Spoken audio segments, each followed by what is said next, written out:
میرے چپ ہونے کی وجہ یہ ہے کہ ایک ہی بولتا اچھا لگتا ہے، سبھی بولتے اچھا نہیں لگتے۔ میں امید کروں گا کہ مجھے دوبارہ مجبور نہ کیا جائے، وگرنہ میرا سلام ہوگا۔ مجلس سب سے پہلے ادب مانگتی ہے اور ادب خاموشی مانگتی ہے۔ حضرات ذی وقار، نبی مکرم صلی اللہ علیہ وآلہ وسلم نے جو کتاب ہمیں پڑھ کے سنائی ہے اور رب نے جو اتاری ہے، اس کتاب کے اندر آپ کو دو چیزیں بڑی ملیں گی۔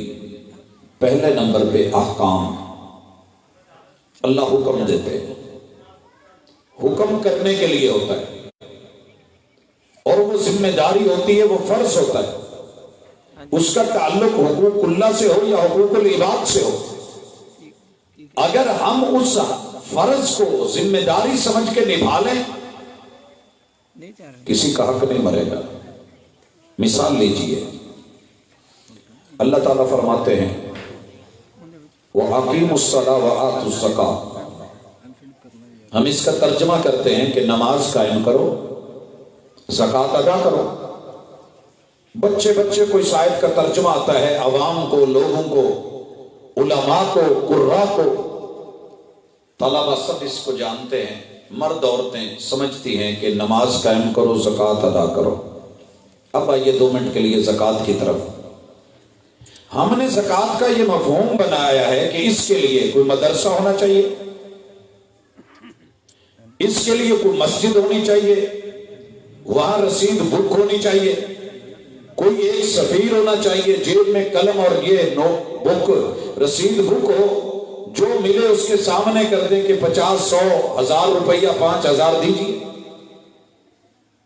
جب سے ہم نے یہ مفہوم لیا ہے اور اللہ کے حکم کو نہیں سمجھا اور اس فریضے کو نہیں نبھایا، تبھی سے تو دنیا غربت میں مر رہی ہے، ٹیکسز کی ضرورت پڑ رہی ہے، اور ہر جانے پہ ہر جانا، پیسے پہ پیسے لوگوں سے بٹورے جا رہے ہیں۔ اگر ہم اس کو صحیح معنوں میں سمجھ جاتے، اس فریضے کو نبھاتے، تو آج دنیا کے اندر یہ مسائل ہوتے ہی نہیں۔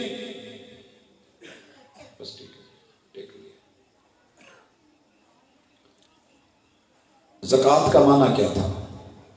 ساری دنیا اس وقت شکوہ کر رہی ہے کہ غربت ہے، مہنگائی ہے، مال پیسہ نہیں مل رہا، ضرورتیں پوری نہیں ہو رہی، بیوی کہتی ہے مجھے شوہر خرچہ نہیں دیتا، بچے کہتے ہیں کہ ماں باپ ہمیں جو ہے وہ اپنی ضرورت کے مطابق سب کچھ نہیں دیتے، یہ نہیں ملتا، وہ نہیں ملتا۔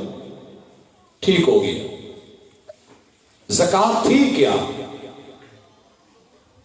آئیے میں اور آپ مل کے صرف یہ آج وعدہ کر لیں کہ رب نے میرے ذمے جو فریضے لگائے ہیں، میں نے وہ فریضے نبھانے ہیں۔ دنیا میں کوئی حق کا طلبگار رہے گا ہی، لیکن جب ہم حق اور یہ بھی کہا کہ حق چھینے جاتے ہیں، حق لیے نہیں جاتے، مانگے نہیں جاتے، چھینے جاتے ہیں، اور جب چھیننے کی بات کرتے ہیں تو جنگ ہوتی ہے، چوری اور ڈاکے ڈلتے ہیں، پھر قتل و غارت ہوتی ہے۔ تو کیوں نہ فرض کو نبھانے کی ذمہ داری کو سمجھے۔ زکوٰۃ کیا ہے؟ زکوٰۃ یہ ہے کہ باپ جو کام کرتا ہے نا، وہ اپنا پیشہ خالص اور مخلص ہو کے اچھا پیشہ اپنائے، اس میں رزق حلال کمائے، اس کے سارے بچے اس کا ساتھ دیں، آپ محنت کریں، کھیتی باڑی کریں، آر کوئی نہیں، آپ زراعت کا کام کرتے ہیں تو تب بھی کوئی آر نہیں، آپ منڈی میں کام کرتے ہیں، آڑتی ہیں، پھر بھی آر کوئی نہیں، آپ اپنی منڈیاں بنائیں، پلازے بنائیں، مارکیٹیں بنائیں، ٹریڈ اور بزنس کریں، کاروبار کریں، ٹرانسپورٹری کریں، ٹھیکیداری کریں، جو بھی کام ہے کرتے چلے جائیں، اور اتنا کریں، اتنا کریں، اتنا کمائیں، اتنا کمائیں کہ آپ بھی کھائیں، بچوں کو بھی کھلائیں، عزیز و اقارب کو بھی کھلائیں، اور پھر سال بھر کھلانے کے بعد، پلانے کے بعد، نان نفقے کے بعد، سکنے کے بعد، گھر کے بعد، رہائش کے بعد، اور ان کے لباس اور ضروریات زندگی پوری کر کے پھر اتنا مال بچ جائے، اتنا بچ جائے، اتنا بچ جائے کہ پورا سال آپ نے اس کو استعمال ہی نہ کیا۔ یہ زکوٰۃ کی بنیاد ہے، اساس ہے۔ اگر یہ نہیں تو زکات ہے ہی نہیں. سال بھر وہ ڈھیر پڑا رہا، پیسے پڑے رہے، کرنسی پڑی رہی، دولت پڑی رہی، اور آپ نے اسے استعمال نہیں کیا، ضرورت پڑی نہیں، اور وہ اس کی مقدار 7.5 تولے سونا یا 52 تولے چاندی سے اوپر چلی گئی ہے. اب اللہ کہتے ہیں کہ اس میں سے ہر 100 کے پیچھے 2.5 روپے نکال. وہ کسی غریب کو ڈھونڈ کے، مسکین کو ڈھونڈ کے، کوئی چٹی میں اور تاوان میں ہے اس کو تلاش کر کے، کسی کو جو ہے اس کے دل محبت اور پیار، اس میں دین کا تعلق، اہل دین دیندار لوگوں کی طرف رغبت کے لیے وہاں پہ خرچ کر، اللہ کے رستے میں خرچ کر. اگر کوئی بندہ پریشان حال ہے، کوئی مقروض ہے، اس کا ساتھ دیجئے، اور جو مصارف زکوٰۃ ہیں ان تلک پہنچائیے، بیت المال میں جمع کروائیے. وہ لوگ آئیں، جیسے تنخواہ لی جاتی ہے ایسے عزت سے اس کو بلا کر کے اس کا حق دیا جائے. یہ نہ ہو کہ وہ مانگتا پھرے، کبھی 2 دے دیے، کبھی 10 دے دیے، کبھی 20 دے دیے. کچھ نہیں بنے گا. پوری ایمانداری سے کماؤ، محنت کرو، دنیا کے ڈھیر لگاؤ اور غلہ اکٹھا کرو. اللہ تعالیٰ جب فصل کاٹنے کا ٹائم آئے، وَآتُوا حَقَّهُ يَوْمَ حَصَادِهِ، آپ کو اگر بیل ملے ہیں، گائیاں ہیں، جانور ہیں، بھینس ہیں، بکریاں ہیں، اونٹ ہیں، پالیے. کون روکتا ہے؟ مگر جب یہ خاص مقدار اور تعداد کو پہنچے تو خود نکال کے دیجئے. بیت المال ہو، وہاں جمع ہو، لوگوں کی رجسٹریشن ہو، غریب یتیم مسکین کا پتہ ہو، اور جس کا جتنا حق ہے، حکومت وقت، نمبردار، علاقے کا چودھری، وڈیرا، سیاستدان، یا جس کو بھی اللہ نے مال سے نوازا ہے، وہ ان غریبوں کے گھر جا کر کے عزت اور آبرو سے ان کی چیز ان تک پہنچا دے. یہ زکوٰۃ فرض ہے. یہ زکوٰۃ فرض ہے. کیا مانا تھا فرض؟ اب دنیا لینے آتی ہے. محمد رسول اللہ صلی اللہ علیہ وسلم کے ہاں باقاعدہ عاملین موجود تھے، جاتے تھے، اتنا مال ہے لکھ لیا، اتنے درخت لکھ لیا، اتنا پھل، اتنی جو ہے وہ غلہ، اتنے تیرے پاس یہ ہے، اور جمع ہوتا، کلیکشن ہوتی، بیت المال میں آتا. اور پھر جو ضرورت مند اور محتاج ہوتا، جناب عمر ابن عبدالعزیز کے دور تلک سلسلہ آپ نے دیکھا. یہ جناب عمر ہے، آٹے کی بوری ان کے کندھے پہ ہے، اور جو ضرورت مند ہے اس کی جھونپڑی میں پہنچ چکے ہیں. خاتون اول ہے، فرض سمجھ کر کے بادشاہ وقت اور امیر المومنین کی بیوی ہے، لیکن ایک عورت کے ساتھ زچگی کا مسئلہ ہے، پیدائش کا مسئلہ ہے. وہ خود نہیں چل کے آئی، یہ چل کے اس تلک پہنچے ہیں. تو یہ ہوتی ہے ذمہ داری. آپ اور میں فرض تو ادا کرتے نہیں. اللہ کے فرض کو بھی چھوڑ دینا. میں نے اسی لیے نماز کو نہیں چھیڑا، کیونکہ حقوق العباد کی بات تھی. تو زکوٰۃ اللہ کا حکم ہے. کس لیے ہے؟ بندوں کے لیے ہے. میرے اور آپ کے اوپر فرض ہے. اس کو لینا صرف ضروری نہیں، دینا اہم ہے. دینے والے جب تھے عمر بن عبدالعزیز رضی اللہ تعالی عنہ، یہ گئے افریقہ کے جنگلوں میں، نمائندے بھیجے، کارندے بھیجے، عاملین بھیجے. دینے والے تو تھے، سامان تھا، مگر لینے والے کہتے تھے کہ ہم اس کے مستحق نہیں ہیں، ہمیں ضرورت نہیں. کیوں؟ ان لوگوں نے فرض سمجھا تھا. میں اس مثال کے بعد اب آنے لگا ہوں روزے کی طرف. روزہ فرض ہے کہ نہیں؟ روزہ فرض ہے، لیکن ہم نے روزہ سارے کا سارا اٹھا کے یا گھر کی عورت کے اوپر یا بیوی کے اوپر یا بہو کے اوپر یا بیٹی پہ فرض کر دیا ہوتا ہے. ہمارے اوپر فرض نہیں. روزہ رکھنا فرض ہے. روزہ رکھنا فرض ہے. اگر روزہ رکھنا فرض ہے تو روزہ رکھنا کس سے؟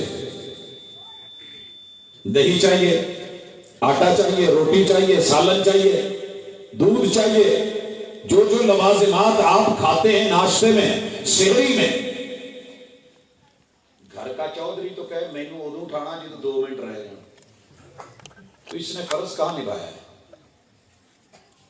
فرض کہاں نبھایا؟ اور بچے اٹھ کے بھاگتے تھے. حق تو یہ تھا. کیوں کہا آپ نے؟ اللہ کے محبوب نے حکم دیا، اور حکم امر ہے، امر وجوب کے لیے.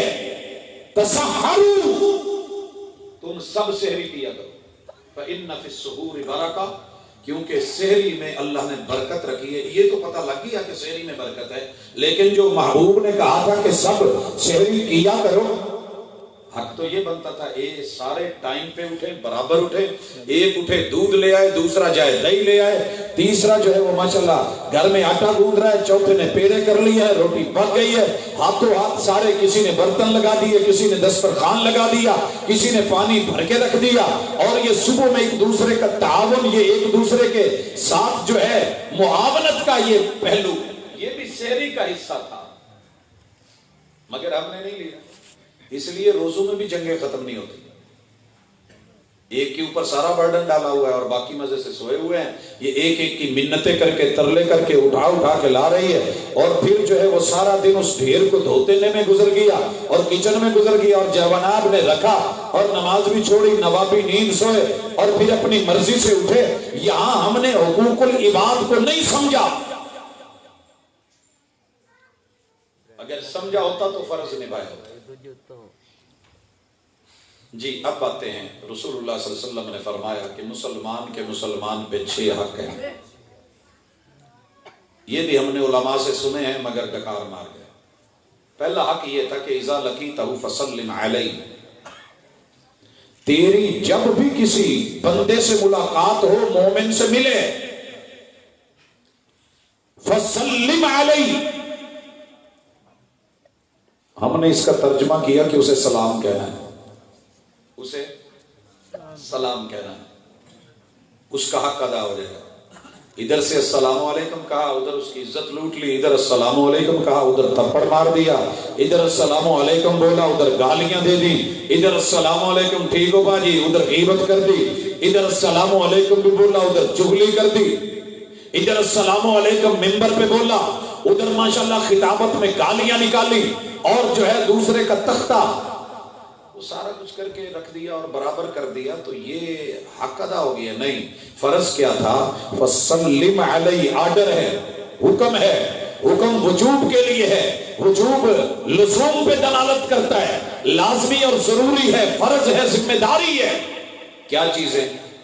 کہ تیرا بھائی، تیری بہن، تیری بیٹی، تیرے رشتہ دار، تیرے ہمسائے، جتنے بھی انسان ہیں، 4 چیزیں ان کی تجھ سے محفوظ ہوں۔ پہلے نمبر پہ فریضہ سمجھ کے ان کو دین کے معاملے میں محفوظ رکھ، حق ادا کر ان کا، اور یہ فرض ہے تیرے اوپر کہ نہ 2 نمبر دین سیکھنا، نہ 2 نمبر دین دینا، دوسرے کے دین کو محفوظ رکھنا، یہ میرے اوپر فرض ہے۔ اب ایک دکاندار بازار سے جا کے، منڈی سے سامان ہی 2 نمبر لایا ہو، کیا خیال ہے وہ گاؤں میں آ کے 1 نمبر چیز بیچ سکے گا؟ جو اس کی دکان میں ہے وہی بیچے گا نا، جو اس نے خریدا ہے وہی دے گا۔ مال چائنا کا ہے، آپ کو وہ یہاں سے جینون تو نہیں مہیا کر سکتا، جو وہ لے کے آیا ہے، جو رکھ کے بیٹھا ہے وہی تجھ کو بانٹے گا، جو برتن میں ہے وہی باہر آئے گا۔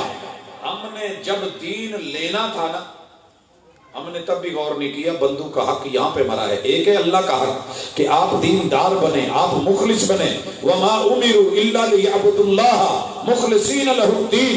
ایک ہے بندو کا حق کہ میں خالص دین سیکھ کے پھر دنیا کو خالص دوں۔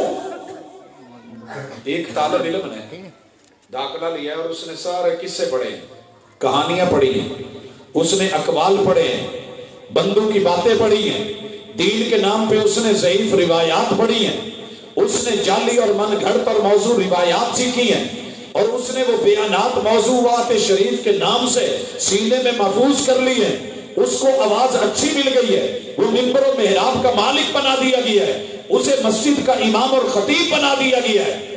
اب محلے میں، علاقے میں، گاؤں میں، پنڈ میں، دیہات میں جب وہ بات کرے گا، جو پڑھ کے آیا ہے وہی سنائے گا نا، وہی سنائے گا۔ ایک بندے نے جگتے سیکھی ہیں، ایک بندے نے گانے سیکھے ہیں، ایک نے مائے سیکھے ہیں، ایک نے دوڑے سیکھے ہیں، وہی بیان کرے گا۔ ایک بندے کی تربیت ہی گالیوں پہ ہوئی ہے۔ اگر تربیت ہوئی ہوتی کہ خالص کتاب اللہ پڑھنا ہے، اس کی آیات کو لینا ہے، یاد کرنا ہے، حفظ کرنا ہے، صحیح ترجمہ، صحیح مفہوم بیان کرنا ہے، اگر ڈنڈی ماری تو حساب و کتاب ہونا ہے، اگر بحث اور مناظرے کے لیے علم سیکھا تو وہ بالے جان بن جائے گا. لوگوں کو جو ہے وہ کاٹنا نہیں, بانٹنا نہیں. وَاعْتَصِمُوا بِحَبْلِ اللَّهِ جَمِيعًا, سب کو اللہ کی رسی کتاب اللہ کے ساتھ جوڑنا ہے. اگر اس نے صحیح پڑھا ہوگا, صحیح احادیث کو لیا ہوگا, رسول اللہ صلی اللہ علیہ وسلم کی اس نوید کو بھی سنا ہوگا کہ اللہ تر و تازہ رکھے اس بندے کے چہرے کو کہ جو میری بات کو سنتا ہے, پھر یاد کرتا ہے, پھر اچھی طرح محفوظ کرتا ہے, پھر اس میسج کو, پیغام کو بندوں تک ان کا حق پہنچا دیتا ہے. اللہ اس کے چہرے پہ کبھی خزانہ آنے دے, کبھی مرجھائے نہیں, تر و تازہ رہے, بہار رہے, پھولوں کی پتیوں کی طرح رہے. اور آپ نے یہ بھی بتایا اللہ تعالی کا یہ بندہ جو بات میرے ذمہ لگائے اور وہ بات میں نے نہیں کہی, من کذب علی متعمدا فلیتبوأ مقعدہ من النار, تو وہ بدبخت, وہ بد نصیب, وہ خطیب, وہ امام, وہ داعی, وہ مبلغ, وہ بڑے سے بڑا شیخ الحدیث, وہ مفسر, اگر میرے ذمہ بات لگا رہا ہے اور وہ بات میں نے نہیں کہی تو مت سمجھے کہ میں لوگوں سے اونچا کسی جو ہے وہ خاص سٹیج پہ چڑھ کے کرسی پہ بیٹھ گیا ہوں. وہ صوفے پہ نہیں بیٹھا, وہ جہنم کی آگ کے انگاروں پہ بیٹھا ہے. اگر میں یہ ذمہ داری سمجھا ہوتا تو میں کبھی بھی دنیا کو 2 نمبر دین نہ دیتا. آج ضعیف روایتوں کی حوصلہ افزائی نہ ہوتی, لغویات کو, فضولیات کو, قصوں کو, لطیفوں کو, کہانیوں کو, جگت بازیوں کو, ایک دوسرے کی دل آزاری کو, دھوکے اور فریاد کو, اللہ کے نام کے اوپر بے شمار چیزیں اور دین کے نام پہ لوگوں کو دھوکہ نہ دیا جاتا. بندوں کا حق تب تلک پورا ہوتا ہی نہیں جب میں دین کے فریضے کو نہیں سمجھتا, کیونکہ دین نے تو دنیا بنانی ہے, دین نے تو حقوق دینے, اور وہ مجھے صحیح آتا ہی نہیں. وراثت کا معاملہ لے لیں, بچیوں کو اللہ تعالیٰ نے اگر زندگی میں دینا ہے, بیٹوں کو دینا ہے, برابر دینا ہے, یہ ہے دین. اور اگر باپ فوت ہو گیا ہے, پیچھے ورثہ ہے, ان ورثہ کو کیا ملے گا؟ بیٹا ہے تو 2 حصے, بیٹی ہے تو 1 حصہ. یہ نصف اسی لیے ہوگا, یہ کس نے سکھانا ہے؟ دین نے سکھانا. اور اگر دین یہ سکھا رہا ہے, دعوت اور پیغام یہ ہے کہ چلیں بہنوں کو, بیٹیوں کو کہہ کے وہ دامادوں کے گھر, کسی دوسرے گھر جو آپ کی پراپرٹی جانی ہے اس کو طریقے سے لکھوا لیں, اپنے نام کروا لیں, تو پھر اس دین نے حق ادا کہاں کرنا ہے جس نے فرض سکھایا ہی نہیں. لوگوں یاد رکھیے, خالص دین بندوں کا حق ہے اور ذمہ داری ہے کہ خالص لیا جائے, ذمہ داری ہے کہ اس کو خالص بانٹا جائے. دنیا میں کبھی جنگ نہ ہوتی. رسول صلی اللہ علیہ وسلم کے دور میں آپ دیکھیے, تھوڑا سا بھی معاملہ ادھر ادھر ہوتا نا تو فوری حق بات تک پہنچا جائے. اس میں مثال لیجئے, رسول اللہ صلی اللہ علیہ وسلم کے صحابی ہیں, غسل واجب ہو گیا ہے, پانی ہے نہیں, سنا ہے کہ تیمم سے غسل ہو جاتا ہے, پانی کا متبادل ہے. کہتے ہیں کہ میں زمین کے اوپر لیٹنے لگا تاکہ پورے بدن کو مٹی لگ جائے. رسول صلی اللہ علیہ وسلم کے پاس آئے, صحابی ہے, کوشش اچھی ہے مٹی میں لیٹنا, کیونکہ پانی پورے بدن پہ بہانا ہے تو مٹی بھی پورے بدن پہ لگے. قرینے قیاس بھی ہے, سوچ بھی یہی کہتی تھی, مگر میرے محبوب نے فوری حق کو فریضہ سمجھ کے, وحی کو فریضہ سمجھ کے اور دین کو ضروری سمجھ کے اس بندے کا حق ادا کیا اور تبلیغ کا حق بتانے کا فریضہ نبھا دیا. فوری پریکٹیکل کیا, بسم اللہ پڑھی, زمین پہ دونوں ہاتھ مارے اور کہا تیرے لیے اتنا ہی کافی تھا کہ آپ یوں ہاتھ ماریں اور پھر اس میں پھونک ماریں اور اس مٹی کو آپ اپنے جو ہے ہاتھ جو لگے ہوئے ہیں اس کو چہرے پہ پھیر لیں اور پھر آپ اپنے دونوں ہاتھوں پہ پھیر لیں. یہ اتنا ہی تیمم, اتنا فعل اور اتنا عمل تیرے پورے غسل کے قائم مقام ہو جائے, پورے غسل کے قائم مقام ہو جائے. تو میرے بھائیوں, دین کے معاملے میں ہم کبھی بھی جو کہہ دیتا ہے ٹھیک ہے, جو میرا مولوی ہے ٹھیک ہے, جو تیرا ہے وہ غلط ہے, ایسے نہیں ہے. صحیح اللہ کی ذات ہے, صحیح قرآن ہے, صحیح محمد رسول صلی اللہ علیہ وسلم کی بات ہے, آپ کا فعل, آپ کا عمل, آپ کا اسوہ ہے. جب تک آپ اس حقیقت کو نہیں سمجھیں گے سیرت سے محروم رہیں گے. ساری زندگی بھی سیرت کانفرنسیں کرواتے رہیں, بندوں کا حق مرتا رہے گا اور فریضہ جو ہے وہ علماء نبھانے سے چھوڑتے رہیں گے. اور دنیا 2 نمبر مال کے اوپر جیتی رہے گی، اور آخر جب موت آئے گی تو شاید سنت کے مطابق کلمہ نصیب نہ ہو، سنت کے مطابق غسل نصیب نہ ہو، سنت کے مطابق دین کے مطابق کفن نصیب نہ ہو، اور سنت کے مطابق قبر نصیب نہ ہو، قبر تو دور کی بات، قبر میں سنت کے مطابق اترنا نصیب نہ ہو، اور قبر میں سنت کے مطابق شاید کوئی تمہیں دائیں کروٹ لٹائے بھی نہ۔ رسول اللہ صلی اللہ علیہ وسلم میت کو قبر میں پوری باڈی کو دائیں کروٹ لٹاتے تھے، جیسے ہم سوتے نہیں دائیں سائڈ پہ، ہم کیسے لٹا دیتے ہیں سیدھے؟ کسی کو کہہ کے دیکھ لیں قبرستان میں 10 مولوی اکٹھے ہو جائیں گے، نواں مسئلہ کڈیے، یہ تو 1400 سال پرانا ہے، 1442 سال لگ گیا ہے نا، میرے محبوب کو ہجرت کیے ہوئے 1442 سال ہو گئے، اور یہ مسئلہ اتنا ہی پرانا ہے۔ تو نے نہیں پڑھا، مطالعہ نہیں کیا، اسٹڈی نہیں کی، بیان نہیں کیا، عمل نہیں کیا، عمل نہیں کرنے دیا، یا عمل نہیں کروایا۔ زندہ بندے کا تو حق مرا ہی تھا، مردے کا بھی حق مر رہا ہے۔ اس کے بعد اذا لقیتہ فسلم علیہ، جب ملے تو اسے سلام کہے۔ ایک معنی یہ بھی تھا کہ جو تیرا دوسرا ساتھی ہے، بھائی ہے، دوست ہے، رشتہ دار ہے، ہمسایہ ہے، اس کا مال محفوظ ہو۔ جی آپ نے یہاں بیٹھنے بولنے کے لیے کھڑے ہوں، ذرا اٹھے شاباش، کیمرہ کرنا ذرا تو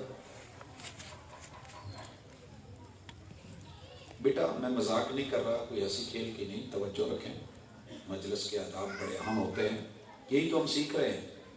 اگر ایک دوسرے کا حق ایسے ہی کرتے رہیں گے۔ جی جب کسی کو ملے تو سلام کہیں کا دوسرا معنی، ہر بندے کو جان پیاری ہے، جان ہے تو جہان ہے۔ میرا فرض ہے کہ میں دنیا میں آنے سے کسی کو نہ روکوں۔ اچھی طرح سنیے، دنیا میں آنے سے، اور ہم آنے سے پہلے ہی منصوبہ بندی کے اشتہار پڑھ کے، خواتین ہسپتالوں میں جا کے، ہیلتھ سینٹرز میں جا کے، جگہ جگہ بنے ہوئی ان جگہوں پہ پہنچ کے منصوبہ بندیاں کروا کے، اور کہیں بکتے ہوئے کنڈوم لے کے، یہ آنے والے بچوں کو دشمن اسرائیل نہیں ہے، ان کا دشمن کوئی امریکہ کا عیسائی نہیں ہے، کوئی انڈیا کا ہندو نہیں ہے، سب سے پہلا دشمن جو بچوں کو دنیا میں آنے سے روک رہا ہے، اور نعرہ یہ ہے کہ آبادی کا بھوت وسائل کو وہ جو ہے کھا جا رہا ہے، بچے 2 ہی اچھے کم کیجئے۔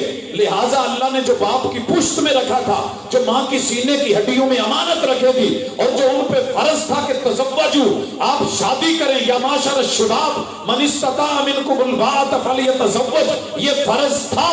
اگر اس فرض کو نبھایا ہوتا، آنے والے بچے کو روکا نہ ہوتا۔ رب خود ذمہ دار ہے رزق کا۔ لا تقتلوا اولادکم، لوگوں اپنی اولادوں کو مت مارو۔ وَإِذَا الْمَوْءُودَةُ سُئِلَتْ بِأَيِّ ذَنبٍ قُتِلَتْ، جب پوچھا جائے گا، میں ابھی ماں کے پیٹ میں تھا اور مجھے مار دیا گیا، نطفہ ضائع کر دیا گیا، اور اسقاط جو ہے اسقاط حمل کر دیا گیا، نالیوں میں بہا دیا گیا، کہیں پر جا کر کے ابارشن کروا لی گئی، کہیں جو ہے وہ ڈی این سیز کروا دی گئی، کہیں بنے ہوئے بچوں کے وجود کے ٹکڑے ٹکڑے کر دیے گئے، کہیں ان کو ضائع کروا دیا گیا۔ کیوں کیا؟ کہیں کچرے کے ڈھیر میں، کہیں روڑیوں پہ، کہیں کوڑے میں، کہیں ہسپتال کے کچروں کے ڈرموں میں، کہیں اینٹی کے جھولوں میں۔ یہ مرتے ہوئے بند شاپروں میں بچے پیدا ہونے سے پہلے یا پیدا ہوتے ہوئے انہیں مت مرنے دیجئے۔ اللہ مارے لے لے تو اور بات ہے، آپ نے نہیں مارا۔ ہم تمہارے رزق کے بھی ذمہ دار، ہم ان کے بھی رزق کے ذمہ دار۔ کیسے ہوگا یہ ہم جانتے ہیں۔ اسی طرح کسی کی جان 3 حقوق کے علاوہ نہیں لی جا سکتی۔ ایک آدمی قتل کرتا ہے، قصاصاً قتل کیا جا سکتا ہے۔ ایک آدمی شادی شدہ زانی ہے، کوڑے مار کے اس کو جو ہے نہیں رجم کیا جا سکتا ہے۔ اسی طریقے سے ایک مرتد ہے، اسے اس دنیا سے فارغ کیا جا سکتا ہے، لیکن آپ اور میں نہیں کہ فلاں مسلک بدل گیا ہے، مرتد ہو گیا ہے، مار دو، اور یہ جو ہے اس نے شادی شدہ زانی ہے، اس کو یہی رجم کر دو، اور یہ جو ہے اس نے قتل کیا ہے پکڑ کے اس کو مار دو۔ یہ ہائر اتھارٹیز حکومت وقت کی ذمہ داری ہے۔ آپ اور میں یہ کام نہیں کر سکتے۔ جان کو بچانا ضروری ہے۔ جس نے ایک جان کو مارا پوری انسانیت کو مارا، اور جس نے ایک جان کو بچایا اس نے پوری انسانیت کو بچایا. اس فرض کو سمجھے. ہم ماشاءاللہ ہماری برادری کا نہیں ہے, لڑ پڑا ہے, زمین پہ قبضہ کر لیا, اس کو مار دو, نسلیں ختم کر دو, بچے کو قتل کر دو, اپنا دشمن سمجھ کے اس کو ٹھوک دو, اس کو اپنے جو ہے وہ نشانے پہ لے لو, اس کو ہٹ کر دو. یہ فرض تھا کہ ہم سمجھتے کہ زندگی اللہ نے دی ہے, ہم نہیں لے سکتے, حتیٰ کہ ہم تو خود کو بھی نہیں مار سکتے, خودکشی نہیں کر سکتے. یہاں تو گھبرا کے کہتے ہیں کہ مر جائیں گے, مر کے بھی چین نہ پایا تو کدھر جائیں گے. جب حق مارے جاتے ہیں بیویاں خودکشی کرتی ہیں, جب حق مارے جاتے ہیں شوہروں کو مرتے دیکھا ہے, آگ لگاتے دیکھا ہے, اور نہروں میں کودتے دیکھا ہے, دریاؤں کے اندر چھلانگے لگاتے دیکھا ہے, سمندروں میں ڈوبتے دیکھا ہے, کہیں ہارٹ اٹیک ہوتے دیکھے ہیں. وجہ کیا ہوتی ہے کہ جناب فلاں نے میرا حق ادا نہیں کیا, اصل میں اس نے اپنا فریضہ نہیں نبھایا ہوتا. لہٰذا میرے ساتھ جھوٹ بولے تو مجھے برا لگتا ہے, باپ جھوٹ بولے تو ٹھیک, بیٹا کہے تو باپ کہتا ہے اوے نہیں, پیو نال جھوٹ نہیں بولی گا. تو بات کیسے بنے, حق کیسے ادا ہوں. اور چوتھی چیز عزت. اللہ تعالیٰ نے ہر بندے کی عزت بڑی قیمتی رکھی ہے. وہ کوئی چھوٹا ہو, وہ کوئی کمی ہو, وہ تیری میری نظروں میں بھلے وہ چوڑا کیوں نہیں, لیکن وہ بھی اس کی ایک عزت ہے, اس کی آبرو ہے. عزت اور آبرو کی نشانی یا ماں ہوتی ہے, یا بیوی ہوتی ہے, یا بہن ہوتی ہے, یا بیٹی ہوتی ہے, یا بہو ہوتی ہے. ان رشتوں کی قدر کرنا, عزت کرنا ہر آنے جانے والے کو. اور یاد رکھیے اللہ تعالیٰ نے اپنا گھر نہیں گرنے دیا تھا, بیت اللہ پہ ہاتھی چڑھے, لیکن میرے رب نے ابرہہ کو ابابیلوں سے دے مارا. اللہ کا گھر گر جائے رب کو گوارا نہیں, لیکن بیت اللہ کو گرا دے تو اللہ کو اتنا غصہ نہیں آتا جتنا کوئی کسی مسلمان کی انسلٹ کرے, بے عزتی کرے, توہین کرے. جتنی تکلیف اللہ کو اس بات پہ ہوتی ہے, ہم تو چھوٹی چھوٹی بات پہ بھائی کی توہین, گالیاں دے رہے ہیں, برا بھلا کہہ رہے ہیں, الزام لگ رہے ہیں, بہتان لگ رہے ہیں, اپنی زبان کے چسکے کے لیے غیبتیں ہو رہی ہیں, چغلیاں ہو رہی ہیں. کیا کچھ نہیں ہم کر رہے, عزت و ناموس کو مثالیں بنا کے اور مثالہ دار بنا کے بڑی جو ہے ماشاءاللہ وہ چکھارے دار گفتگو کرتے ہیں. پتہ لگ گئی کہ او فلانی, ہاں فلانے دی جی, تینوں پتہ ہی نہیں کی ہوا ہے. یہ ساری چیزیں, یہ سارے سٹائل, آج تو کسی کی عزت کے بارے میں تجسس کر رہا ہے, ٹو لگا رہا ہے, جاسوسی کر رہا ہے, قذف کر رہا ہے, بہتان لگا رہا ہے, اور جملے اپنے جو ہے زبان کو غیر پاکیزہ کر رہا ہے, زہر بھر رہا ہے. کل کو یہ لوٹ کے آنا ہے, آج اس کا حق مر رہا ہے, کل کوئی اٹھے گا تیرا حق مارے گا. دوسرے کی عزت اور اس کی آبرو اور اس کی حفاظت یہ تیری میری ذمہ داری ہے. اگر ہر بندہ اس فرض کو نبھانے لگ جائے, گلی محلے کے اندر کوئی بھی خاتون تنگ نہیں ہو. اور میں اس رسول صلی اللہ علیہ وسلم کی حدیث کے ساتھ اس پہلو کو بھی سمیٹتا ہوں. آپ نے فرمایا من خبب امرأة علی زوجها فلیس منا, میری امت کا جو مرد کسی عورت کو اس کے شوہر کے خلاف کرتا ہے وہ میرا امتی نہیں ہے.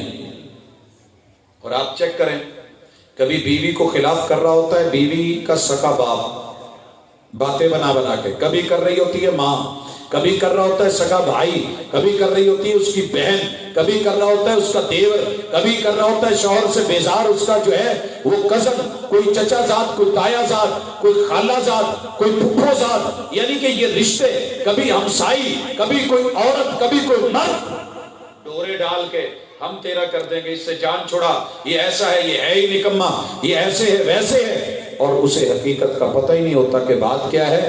تو یہ اس چیزیں کر کے اگر کوئی کسی کی بیوی کو شوہر کے خلاف کرتا ہے, محبوب کہتے ہیں وہ کوئی چوڑا ہو کے مرے, جو مرضی ہو, میرا امتی نہیں ہے, میں نے فارغ کر دی, نہیں ہے میری امت میں.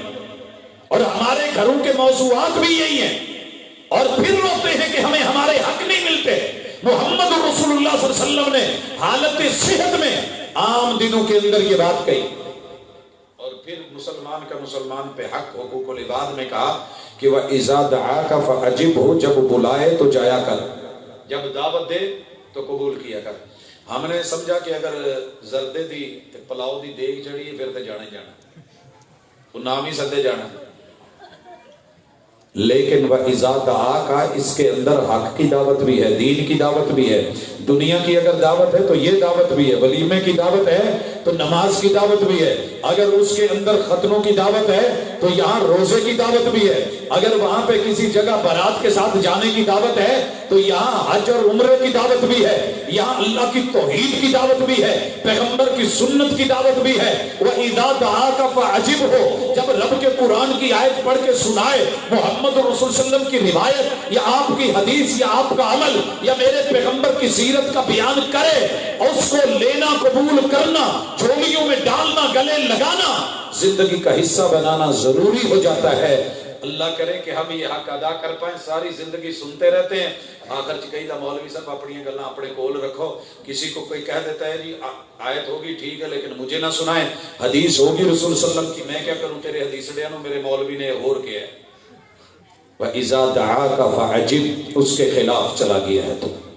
اور اس کے بعد اگر چھینک آئے، سمجھ رہے ہو، سانوں نیچا آوے نا تے اسی کہدا پرے مر، تینوں ہویا مینوں بھی کرونا کرنا ہی۔ رسول اللہ صلی اللہ علیہ وسلم کہتے ہیں نہیں، انسان کے 360 جوڑ ہل جاتے ہیں، ایک دوسرے سے غائب آ جاتا ہے، ان کو اگر کوئی دوبارہ جوڑتا ہے تو وہ اللہ ہے، لہٰذا کسی کو چھینک آئے تو کہے الحمدللہ، اللہ تیرا شکر ہے کہ تو نے میرے اعضاء کو دوبارہ ریفریش کر دیا ہے، تازہ دم کر دیا ہے، اور اللہ تیرا شکر ہے، تیرا کرم ہے۔ اور سننے والا کیا بولے؟ یرحمک اللہ، اللہ تیری حالت زار پہ، تیری کیفیت پہ اللہ اپنا رحم کرے، اللہ تجھے لقمے سے بچائے، میرا رب تیری زندگی تجھ سے جینے، تجھ سے بچ جائے، کوئی بیماری لگے، تیرے پہ فالج کا اٹیک ہو تو اس سے بچے۔ حفظ ما تقدم کا فریضہ نبھانا چھینک اس کی بہترین دلیل ہے۔ اور یہ پھر کہے یہدیکم اللہ ویصلح بالکم، اللہ آپ کے بھی حالات سیدھے کر دے اور اللہ آپ کے بھی احوال اور معاملات کو درست فرمائے۔ اسی کے ساتھ کہا کہ جب مشورہ مانگے تو مشورہ اچھا دینا، یہ دینا فرض ہے، لینا پوچھنے والا پوچھتا ہے، بتانا فرض اور ضروری ہے۔ ہم سے کسی نے مشورہ مانگا کیا ہوتا ہے سنیے، دیکھا کہ اس کی ماشاءاللہ درزیوں کی دکان بڑی اچھی چل گئی ہے، کسی نے بتایا کہ پاجی 20 روپے دی نلکی لگنی ہے چنگے والی، تے سوٹ سینا ہے تے 1000 روپیہ کھرا۔ اس نے جا کے پوچھا پاجی میں بھی بے روزگار ہوں تے کوئی رزق حلال کمانا چاہنا تے تسی کوئی مشورہ دو، تہاڈے والا کام شروع کر لو۔ کہندے لے میں جڑے امب چوپ لے تو بھی چوپ لے۔ ایک گھر سے آدمی سعودیہ گیا ہوا ہے، عرب ممالک میں گیا ہوا ہے، یورپ گیا ہوا ہے، ماشاءاللہ جھونپڑے میں رہتا تھا، کچا تھا پکا بن گیا ہے، کوٹھی بن گئی ہے، کاریں آ گئی ہیں، گاڑیاں ماڑیاں سارے سیٹ اپ بن گئے ہیں، گھروں کے اندر بریف کیس میں بریف کیس ہیں۔ یہ پوچھن ٹر گیا کہ پاجی ساڈے بھی حالات مندے نے، کدی تسی بھی ایداں ہوندے سی، سانوں بھی دسو۔ کہدا ہاں باہر امبا نال پیسے لگے نے، جا توں بھی توڑ لیا۔ مشورہ صحیح نہیں دیا جا رہا۔ اپنے گھر کے اندر کوئی مسئلہ بنا ہے، پوچھتا ہے کہ میں نے بیٹی کی شادی کرنی ہے، لڑکا باہر ہے، مشورہ درست نہیں دیا جاتا۔ کوئی پوچھتا ہے کہ جناب ہم آپ کے دائیں بائیں ہمسائے جو ہیں یہاں رشتہ داری کرنے لگے ہیں تو کیا ہے بتائیے مجھے، اگر تو میری اس سے یاری ہے، دوستی ہے، لڑکا غلط بھی ہے تو میں کیا کہوں گا؟ وقت دے ولی جے ضائع نہ کر لیا جے، ادھا دا رشتہ نہیں لبنا، بے شک وہ شرابی بھی ہو، کبابی بھی ہو، گندا بھی ہو، آوارہ بھی ہو، اس میں ساری برائیاں پائی جاتی ہوں، لیکن چونکہ میری دعا سلام ہے میں تعریف کروں گا۔ مشورہ پوچھنے والے کو صحیح مشورہ نہیں دیتا، اگر میری اس سے دشمنی ہے، وہ بندہ وقت کا ولی ہے، نمازی ہے، بہترین ہے، اچھے سے اچھا ہے، اخلاق رویہ بہتر ہے، میں پتا کی کہنا، میں تو انہوں ڈاکدا تو نہیں، تسی ٹور جاؤ کر کے ویکھ لو، اگے ایک نے کر کے ویکھیا ہے بڑے بھرا نہ لو ادھا ہی ہے، تسی بھی ماشاءاللہ جڑا نا جی چیک کر لو۔ تو یہ زیادتیاں، یہ جرم، یہ غلط باتیں، اگر کوئی حق بات پوچھے مشورہ مانگے مشورہ نہ دینا، یہ آپ نے فرض کا قتل کیا، اور جہاں فرض کا قتل ہو جائے وہاں حق مرتے ہیں، جہاں حق مر جائیں وہاں پہ محرومیاں ہوتی ہیں، جہاں محرومیاں ہوں وہاں ساری زندگی نفرتیں پیدا ہوتی ہیں، جہاں نفرتیں پیدا ہو جائیں وہاں انسان کا دشمن بن کے جیتا ہے اور پھر چھیننے کو بھاگتا ہے۔ رسول اللہ صلی اللہ علیہ وسلم نے کہا بیمار ہو جائے تو تیمارداری کرو، یہ فرض ہے، تیمارداری کرو فرض ہے۔ آج اپنے گھر کے اندر ابو بیمار ہونا، ساری رات بیچارہ کھانستا رہے، ماں بیچاری انگورے مار دے رہے درد نال، ایک کول مست ہو کے ستے، پیو نو کہندے پیو تو ڈنگراں والے نہ کوٹھے چ ٹر جا، تیری مہربانی، تو ساری رات سانو سون ہی نہیں دیندا، تو تاں ہن کھنگنا سانو بھی نال، میں سویرے مل جانا، ڈیوٹی تے جانا۔ نہیں نہیں نہیں نہیں نہیں، وَإِذَا مَرِضَ فَعُدْهُ، اگر بیمار پڑ جائے تو عیادت کر۔ عیادت کیسے کرنی ہے؟ اسی عیادت کرن ٹر جائیدا جاندے ہی، اوئے ہوئے کی حال ہو گیا ویرے دا، ایسے بیماری دے وچ تے ساڈی تائی ٹر گئی سی۔ وہ چنگا بھلا ہی سوچے گا اچھا ٹھیک ہے، نہیں، میرے محبوب نے تیمارداری کر کے دکھائی، دوا بھی اور دعا بھی، دوا بھی اور دعا بھی۔ میرے محبوب نے دوا کیسے دی؟ جاتے ہی پہلا جملہ بولا لا باس، لا باس۔ کیا ہے یہ دوا ہے، یہ سہارا ہے، یہ نفسیاتی میٹر ہے، بڑا اہم ترین ہے۔ یار اسی تو سنیا سی یہ بیماری بڑا ہے تو بالکل ٹھیک ٹھاک ہے، انہوں تو کوئی بیماری ہے ہی نہیں، لا باس، اسے تو کوئی دکھ لگتا ہے ہی نہیں، اسے تو کوئی پریشانی والی بات ہی نہیں ہے، یہ تو بالکل ٹھیک ہے، یہ تو بالکل فٹ ہے۔ یہ ساڈے کول گل نہیں ہوندی، اسی جاندے ہیں جب تک تیمارداری ہونی نہیں، جب تک اسی یہ نہیں دسنا ہے ہڈیاں نکل آئیاں، یہ لگتا ہے نہیں بچنا۔ لا باس بولا کریں، پنجابی میں ترجمہ کر لیا کریں، یہ فرض ہے آپ کے اوپر کہ حوصلہ دے، ہمت دے۔ اور دوسرے کے بارے میں مجھے اچھی طرح یاد ہے، ایک حاجی صاحب تھے، ہمیں پتا چلا کہ بڑے بیمار نے، بیچارے پاسا ہی نہیں پرت دے، آنکھ ہی نہیں کھول دے، بے ہوشی جی، گل ہی نہیں کرتے کسی نال، اشارہ بھی کرنا مناسب نہیں سمجھتے۔ خیر ہم گئے، میرے دوست بھی ساتھ تھے، ہم نے قریب چپ کر کے بیٹھ گئے اور انہوں نے کروٹ لی ہوئی ہے اور جیسے بتایا تھا ویسے ہی۔ میں نے اپنے دوست کو کہا، میں کہا یار جی میں لوگوں نے دسیا سی اوویں تے نہیں ہے، حاجی صاحب دا جسم دسن ڈیا کہ بالکل فٹ نے، صحیح سلامت نے، ٹھیک ٹھاک نے، اللہ تعالیٰ نے اپنی رحمت کیتی ہے، انہوں نے تو ہویا ہی کچھ نہیں، انہوں نے تو ہویا ہی کچھ نہیں۔ مجھے ساتھ والا کہتا ہے کہ آپ ایسے کریں، ان کو کم از کم ہاتھ تو ملائیں، سنا ہے کہ ہاتھ میں نے کہا نہیں، اللہ نے ان کو پوری طاقت دی ہے، ویسے نیند میں ہوں گے تو انشاءاللہ ہم بیٹھ کے انتظار کر لیتے ہیں، جب اٹھیں گے تو اس کے بعد مل لیں گے۔ تیسرا بولا کہ جی سنیا اٹھ دے نہیں، میں نے کہا نہیں نہیں آپ دیکھنا ہے انشاءاللہ، ہمیں بھی نہیں کہنا پڑنا، انہوں نے خود ہی اٹھ کے ملنا ہے۔ تھوڑی دیر تو بعد جی میں نہیں بندہ اسل وٹیاں لینا تو نہ لے کھول کے کروٹ ملی اور اٹھنے لگے، ہم نے ہاتھ پکڑا تو کہتے نہیں نہیں پت میں انشاءاللہ ٹھیک ہاں، زبردست اٹھ کے یقیناً پوری محبتوں کے ساتھ اٹھ کے ملے۔ اصل میں ہر آنے والا تو لٹا دیتا تھا، بھائی صاحب آرام کرو، ہلنا نہیں، لت نہیں لونی، بیڈ ریسٹ بتایا ہے ڈاکٹر نے، ابا جی آ نہیں کرنا، او نہیں کرنا۔ ہمیں جو بھی ڈاکٹر کہے نا کہ باپ کو نہیں دینا، امی کو نہیں دینا، ہم کہتے ہیں امی جی اللہ نے اندر بھی ایک ڈاکٹر رکھا ہوا ہے، جو آپ کا دل مانگے نا وہ ہمیں کہنا ضرور ہے، ہم لا کے دیں گے۔ ہم نے تو سنا تھا کہ بخار ہو اور لسی کو دل کر رہا ہو، ڈاکٹر حکیم روکے بھی تو پینے سے اتر جاتی ہے، اور کماد اور جو ہے وہ نہیں ملا، گنا دل کر رہا تھا چوپنے کو، جوار دا ٹانڈا چوپیا تھا، اللہ نے بخار لا دیتا۔ ہم نے تو یہ سنا ہے، اللہ نے تو اندر بھی ڈاکٹر لگایا ہے۔ اسی طرح ڈاکٹر منع کر رہے ہوتے ہیں، یہ نہیں، لیکن جو رب نے اندر سینسر لگائے ہیں، جو اندر کمی ہے وہ مانگ رہا ہے، دیکھ دے۔ میرے بچے کو ڈبل نمونیا ہو گیا، زندگی موت کی کشمکش میں کئی دن بے ہوش، ہاتھوں سے نکل گیا، ہسپتالوں نے جواب دے کے کہا اس کو لے جاؤ ہمارے پاس سے، الائیڈ لے جاؤ، ادھر لے جاؤ، انہیں ڈر تھا کہ یہاں اس کی لاش نہ بنے، ہمارے ہاسپٹل کی بدنامی نہ بنے۔ خیر اللہ تعالیٰ نے اس کی زندگی رکھی تھی، ڈبل نمونیا، اس کو دوا پہ دوا، میڈیسن پہ میڈیسن، گرم پہ گرم ٹیکے، لیکن بچہ ہوش نہیں پکڑا، اور جب بھی ہوش کرتا ہے پانی مانگتا ہے، اور ڈاکٹروں نے منع کیا ہے پانی نہیں دینا، پانی نہیں دینا، انجیکشن کا فائدہ نہیں رہے گا۔ ایک ڈاکٹر صاحب آئے، میں نے ان سے کہا کہ محترم بچہ پانی مانگتا ہے دیتے نہیں، کہتے ہیں جائیں پانی لے کے آئیں۔ یہ جو بوتل پڑی ہے نا سامنے جتنے بھی لیٹر کی ہے، اس بچے نے پی اور پوری پی گیا، جب پی تو تھوڑی دیر کے بعد ہوش پکڑنے لگا، یعنی کہ اس میں تھوڑی سی۔ اس کے بعد ڈاکٹر صاحب نے پوچھا ہاں بیٹا کیا کھاؤ گے، تو کہنے لگا میں نے آئس کریم کھانی ہے۔ جو اندر آگ لگی ہوئی تھی وہ تو کوئی نہیں بتا سکتا نا، اتنی گرم میڈیسن کھا کھا کے جو اس کی حالت بن چکی تھی، ہم پریشان، بچے کی ماں پریشان، سامنے دائیں بائیں بیڈ والے پریشان. ڈاکٹر صاحب نے بولا کہ چلے لے آئے تو رحمت کا فرشتہ بن کے آئے. ایس کریم منگوائی، ایک کپ کھا گیا، دوسرا کھا گیا، تیسرا کھا گیا. ماشاءاللہ عصر کے ٹائم یہ ہوا ہے، عشاء کے وقت بالکل فریش ہو کے بیٹھا ہوا تھا. بس اوقات ہم پرہیز کروا کروا کے ماں باپ کو مار دیتے ہیں، رشتہ داروں کو، اور مجبور کر دیتے ہیں. اور اگر کہیں وہ لے بھی لے، یہ بوڑھے نے ٹور جانا ہے، مڑ کے ساڑھی گل پینا. اللہ کے لیے عیادت کریں، حوصلہ دیں، لا باسا. اور اگلا جملہ دعا تو حورن انشاءاللہ. ابو جان یہ بیماری آپ کا کچھ نہیں بگاڑے گی، اللہ نے اس بیماری سے نجات دے دینی ہے اور آپ نے ٹھیک ہو جانا ہے. ابا بیمار نہیں ہویا، ساجد صاحب جی دعا کر دو رب پردے پا لوے.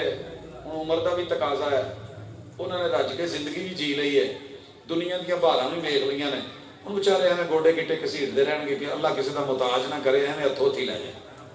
تو نہیں مناسب یہ جملے. وَإِذَا مَاتَ، اور اگر مر جائے، فَاتَّبِعْ جَنَازَتَ، اس کے جنازے کے لیے، اس کے کفن دفن کے لیے، اس کے غسل کے لیے، تدفین کے لیے، اور اس کو جاتے ہوئے اس دنیا سے 100 کے قریب وہ دعائیں، وہ گفٹ جو محمد رسول صلی اللہ علیہ وسلم نے دیے تھے، یہ دینا فرض ہے اور جانے والے کا حق ہے. جانے والے کا حق ہے. اچھا پوچھنا چاہوں گا، ناراض نہ ہونا، جنازے کی وہ دعائیں جو رسول اللہ صلی اللہ علیہ وسلم نے اپنی امت کو سکھائی تھی، کسی کو ساری آتی ہیں؟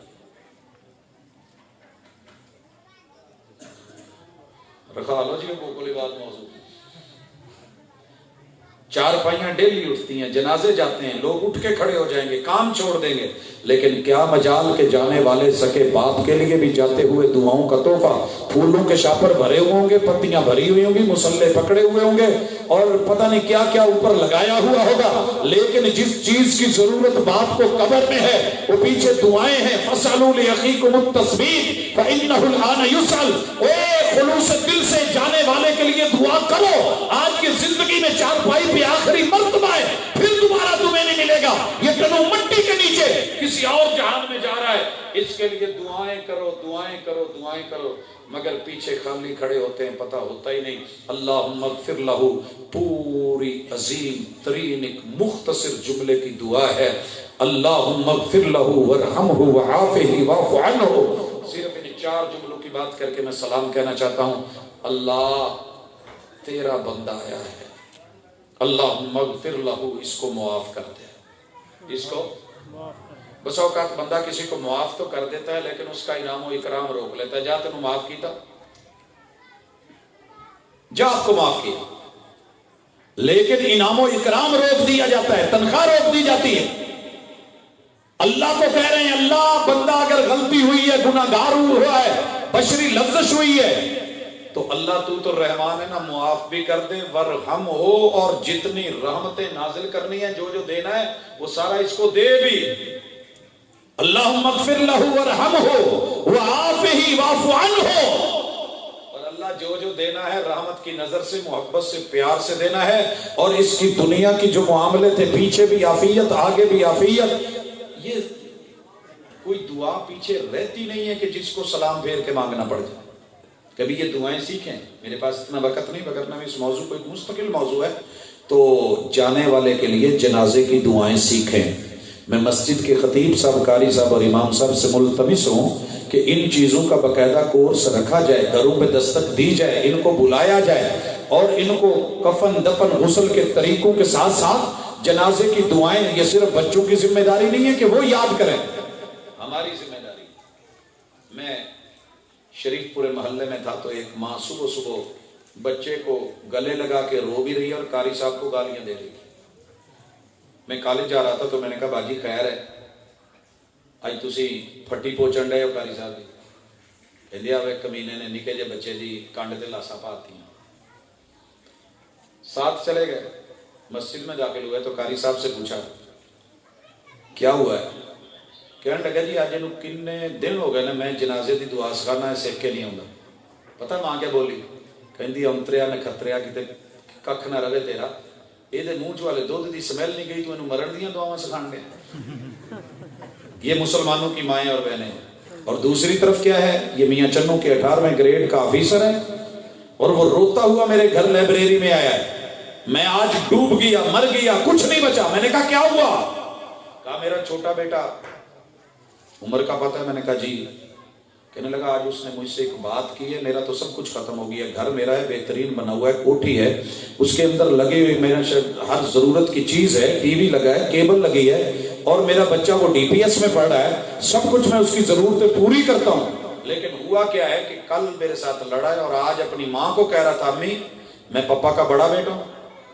کہتی ہاں۔ تو کہتا ہے اسی کو پتہ نہیں ہے کہ میرے ساتھ کیوں لڑتا ہے، اسے علم نہیں ہے کہ میں بڑا بیٹا ہوں، اس کو جا کے کہہ دو مر گیا تو میں اس کی چتا کو آگ نہیں دوں گا۔ یہ باتیں کہاں سے سیکھ لی چھوٹے سے بچے نے؟ مسلمانوں کے ملک میں رہ کے، پاکستان میں جو کلمے کی بنیاد پہ بنا ہے۔ انڈیا والے آ نہیں سکتے، بارڈر پہ پہرے لگے ہوئے ہیں، خاردار تاریں لگی ہوئی ہیں، بیچ میں کرنٹ ہے، وہ سیٹلائٹ کے ذریعے آ کے تیرے میرے شہروں میں پہنچ کے، گھروں میں داخل ہو کے، وہ نیٹ کیبل کے ذریعے پہنچ کے ٹی وی کی سکرین پہ آ کے اپنے فلمیں ڈرامے، اور ہر فلم ڈرامے میں اپنے مرنے کے طریقوں میں یہ بات بچوں کو سکھا گئے کہ اگر کوئی مرے تو اس کو آگ دیتے ہیں، اس کو جلاتے ہیں، اور یہ ذمہ داری بڑے بیٹے کی ہوتی ہے۔ لیکن مسلمان امتی کو پتہ نہیں لگا کہ محبوب نے اپنے جانے والے کے لیے جو دعائیں دی ہیں وہ کیا ہے۔ اللہ کرے کہ ہم اپنے فریضوں کو سمجھے تاکہ بندوں کو ان کے حق مل سکیں، اور ہر بندہ اپنی اپنی ذمہ داری لے تو سب تک وہ حق پہنچ جائے گا۔ 786 کا مطلب کیا ہے میرا رب جانے، اس کے بے شمار مطلب ہو سکتے ہیں، لیکن اس میں بسم اللہ والا مطلب نہیں ہے، کیونکہ بسم اللہ الرحمن الرحیم کے اندر جو حروف ہیں اگر ان کو لکھ کے پورے ان کا حروف ابجد نکالا جائے تو 786 نہیں بنتا۔ یہ کوئی ہری کرشنا یا کسی اور کا جو ہے وہ ہوگا کسی بھی جگہ۔ مثلا آپ کا نام ہے حامد، کسی کا نام حامد ہو، میں اس کے